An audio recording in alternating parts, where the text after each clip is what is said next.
예수 믿는 사람들은 누구인가? 오늘 주제가 그것입니다. 우리는 누구인가? 예수 믿는 사람들은 누구인가? 사도 바울은 고린도 교회를 향하여 말씀을 합니다. 예수 믿는 사람들은 새로운 피조물이다.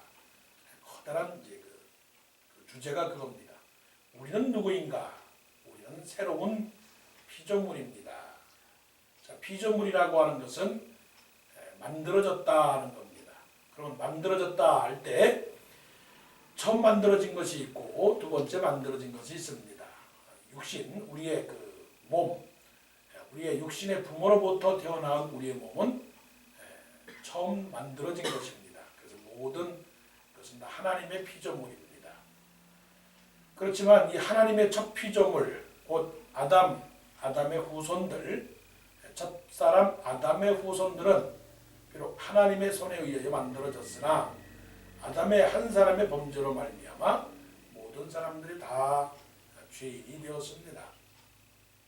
그러면 죄인이 되었다라고 하는 것은 결국은 하나님과의 관계가 멀어졌다는 것입니다. 흔히 요즘 말로 하나님과 우리 줄이 끊어진 것입니다. 자, 세상은 뭐가 있어야 삽니까? 줄이 있어야 삽니다. 나 그 사람 압니다. 그 사람이 나의 아버지십니다. 그 사람이 내 친구입니다. 그 사람이 내 형님입니다. 그러면 줄이 생기는 겁니다. 그러면 줄이 뭐냐? 줄이라고 하는 것은 없는 것도 있게 하는 거예요. 배고픈 자들이 떡을 먹을 수 있는 게 줄이고 여러 가지 줄이 있으면 참 좋습니다.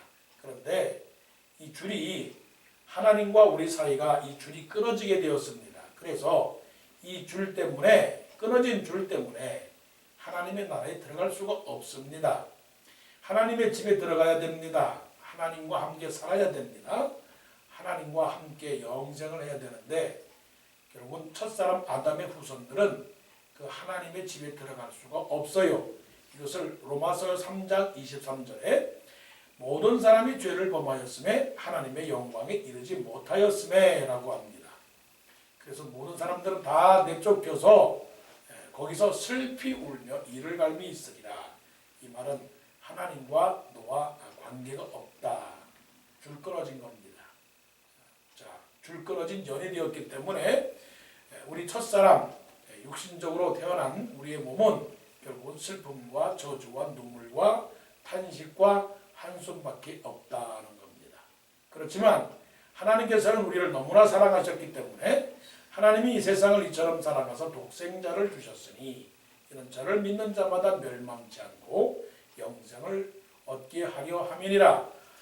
물과 성령으로 나지 아니하면 하나님 나라에 들어갈 수 없느니라. 이렇게 말씀하신 것처럼 하나님께서는 예수 그리스도를 이 땅에 보내주심으로 누구든지 예수 그리스도를 믿는 자마다 영생을 얻게 하셨습니다. 그래서 그렇게 예수 그리스도를 믿는 사람들, 그런 사람들을 새로운 피조물이라고 말합니다. 사도 요한에 의하면 거듭난 사람들입니다. 니고데모가 고민을 했습니다. 어떻게 부모님의 뱃속에 다시 들어가서 태어날 수가 있습니까?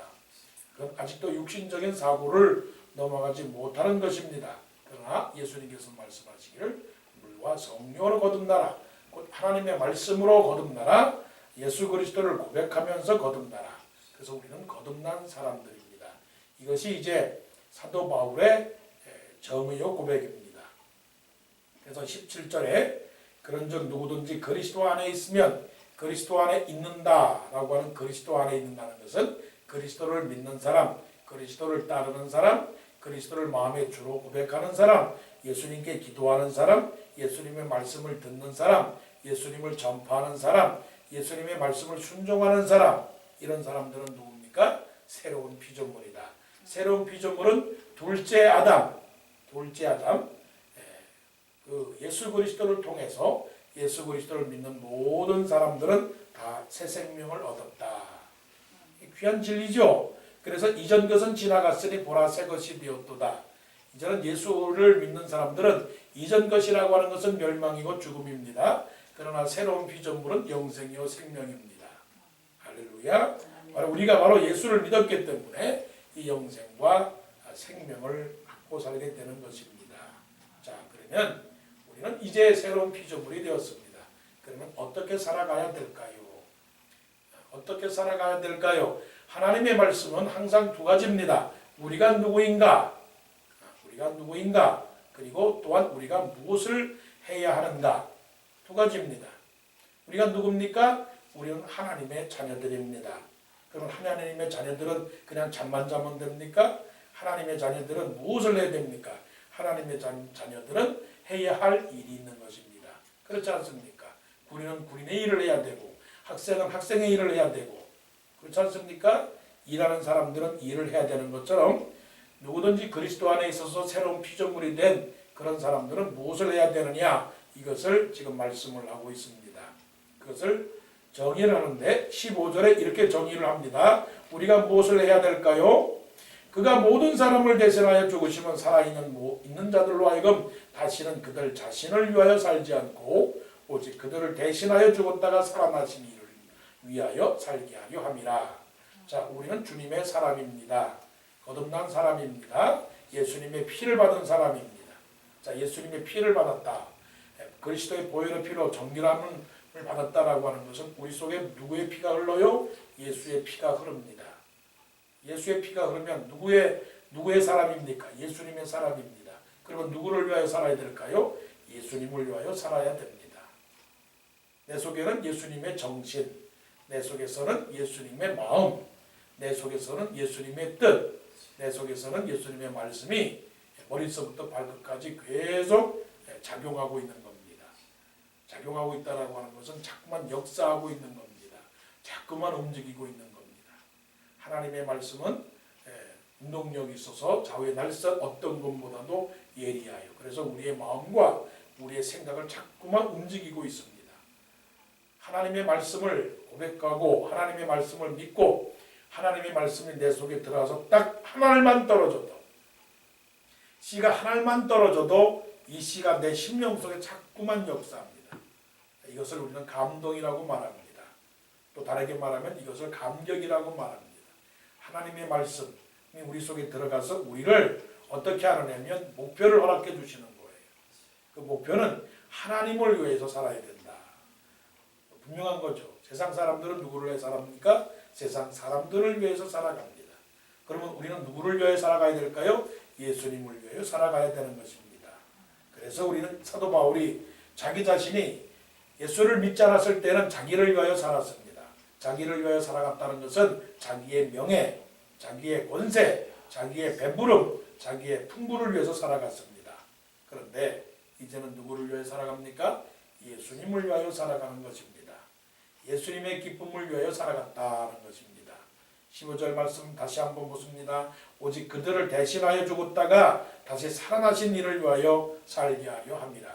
사람의 관계도요. 조금 도움을 받았으면 얼마나 감사하면 또한 그 도움을 준 사람에게 정말 사과 한 박스라도 갖다 드린다고요. 이게 다 감사하고 은혜거든요. 근데 우리를 살게 하셨어요. 자, 우리를 죽었다가 다시 살게 하셨단 말이에요. 그러니 어떻게 되겠어요? 평생 주님을 위해 살아가야 되는 우리 모두가 되어야 하는 것입니다. 자, 그 다음에 두 번째.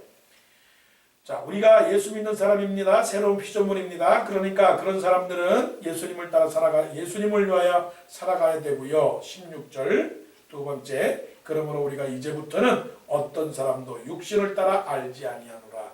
참 중요한 것입니다. 자, 개의 눈에는 뭐가 보입니까? 개의 눈에는 똥밖에 보이지 않아요. 그렇지 않습니까? 자, 자기의 직업에 따라 사람들을 보는 그런 관점이 다 다릅니다. 자, 목사는 항상 뭘 볼까요? 예수 믿지 않는 사람을 봅니다. 또 지나가면서 뭘 볼까요? 야, 저 교회 참 좋다, 아름답다, 이런 걸 봅니다. 공부하는 사람들은 뭘 볼까요? 아, 어떤 책이 좋은가. 자, 예수 믿는 사람들은 이제는 무엇을 따라 살아가야 되느냐면 영적인 것을 따라 살아가야 됩니다. 육신대로 살면 안 됩니다. 자, 육신대로 산다라고 하는 거, 그 육신대로 산다라고 하는 정의는 그것입니다. 그 허영과 다툼입니다. 허영과 다툼. 허영과 다툼이라고 하는 것에 그 두 개를 하나로 묶는다면 허영과 다툼은 욕심입니다. 욕심은 자랑입니다. 자랑은 교만입니다. 교만은 죄악입니다. 그래서 이 세상을 죄악이라고 말하는 그것은 그런 것입니다. 천국과 지옥의 차이는 무엇일까요? 천국과 지옥의 차이는 지옥은 서로 자기가 잘 되려고 싸우는 것이고 지옥은 천국은 서로 도와주는 것이 천국입니다. 세상이 왜 힘든지 알아요? 세상이 힘든 이유는 잘 나가는 사람은 계속 잘 나갑니다. 그런데 못 나가는 사람은 계속 못 나가요. 이것이 세상이 힘든 겁니다. 그렇기 때문에 세상 사람들이 무슨 눈으로 봅니까? 항상 1등과 꼴등을 비교합니다. 그렇기 때문에 세상은 그런 세상입니다. 잘난 사람, 못난 사람. 그렇잖아요? 세상은 똑똑한 사람, 똑똑하지 아니한 사람. 사도 바울도 그런 사람이었습니다.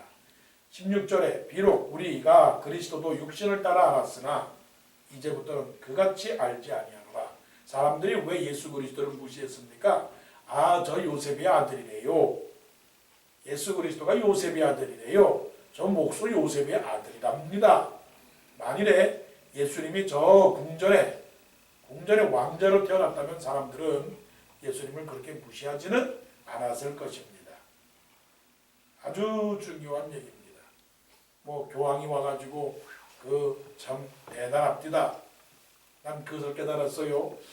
우리 기독교도 반성은 굉장히 많이 해야 되는구나. 나부터 반성했어요. 내가 만약에 저 자리에 선다면 사람 몇 사람이 나올까? 근데 더 심각한 거는 만일에 예수님이 그 자리에 오시게 되면 사람들이 저렇게 올까? 그런 생각이 들었어요. 교황이 하는 핵심적인 말이 뭐냐면 다투지 말라는 거예요. 싸우지 말라는 거거든요.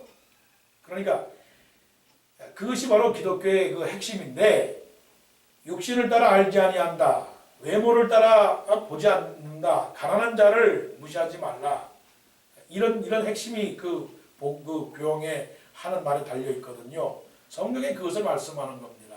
육신을 따라 본다. 우리는 이제 눈을 좀 안경을 갈아 끼워야 되겠습니다. 지금도 그랬지만 오늘 제가 여러분들에게 영적인 안경을 새로 갈아드리겠습니다. 그건 뭐냐면 여러분들은 언제나 사람을 구별하거나 판단하지 않기를 바랍니다.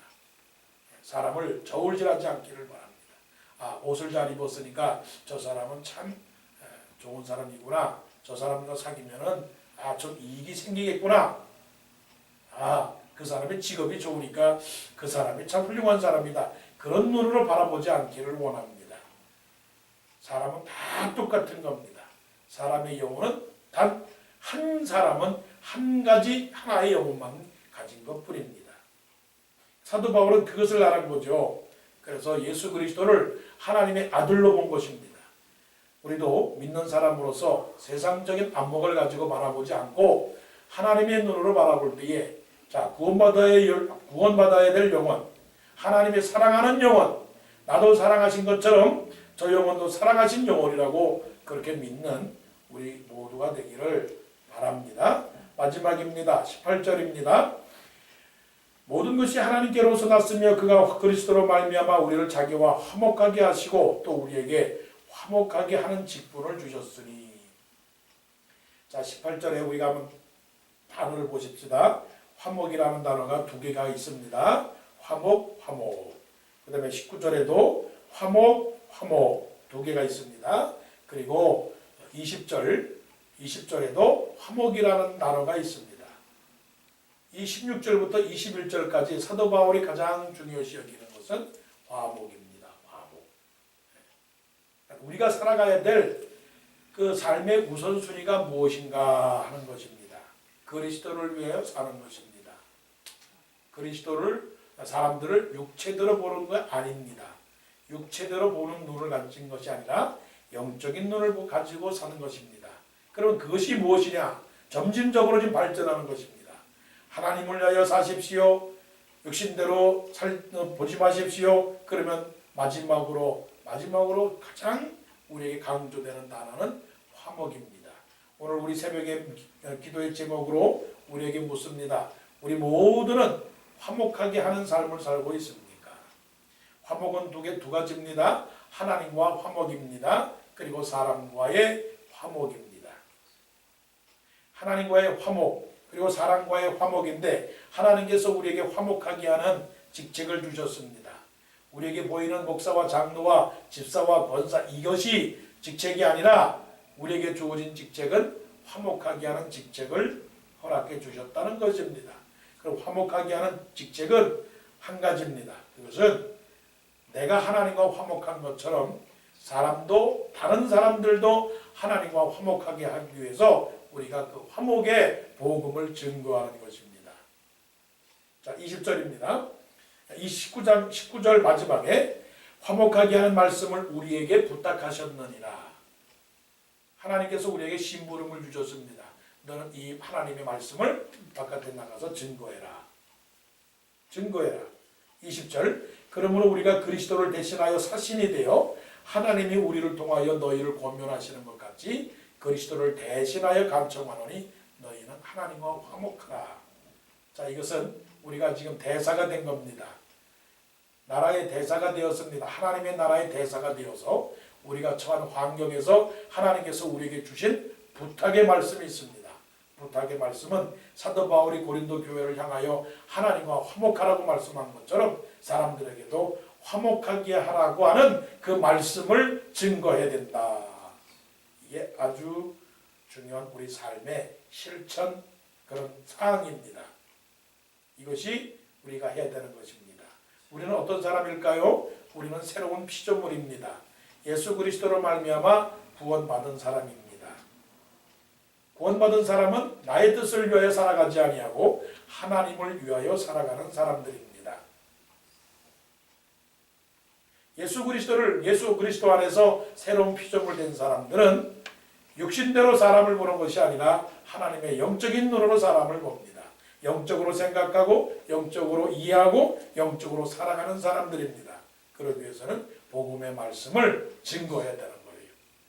하나님께서 우리 오시는 동산교회 성도들과 우리 모두에게 주시는 지금 하나님의 축복의 말씀은 열매를 거두든지 않든지 그것은 하나님께서 하시는 것이지만 너희들은 살면서 열심을 다해서 마음과 정성을 다해서 머릿속에 하나님의 말씀을 증거해야 된다. 복음을 전해야 된다.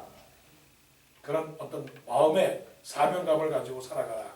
이것이 하나님께서 우리에게 주시는 이 은혜의 말씀입니다. 복음의 말씀입니다. 이 말씀에 우리 모두가 순종을 해서 하나님께 영광을 돌리는 귀한 우리 모두 되시기를 간절히 원합니다. 기도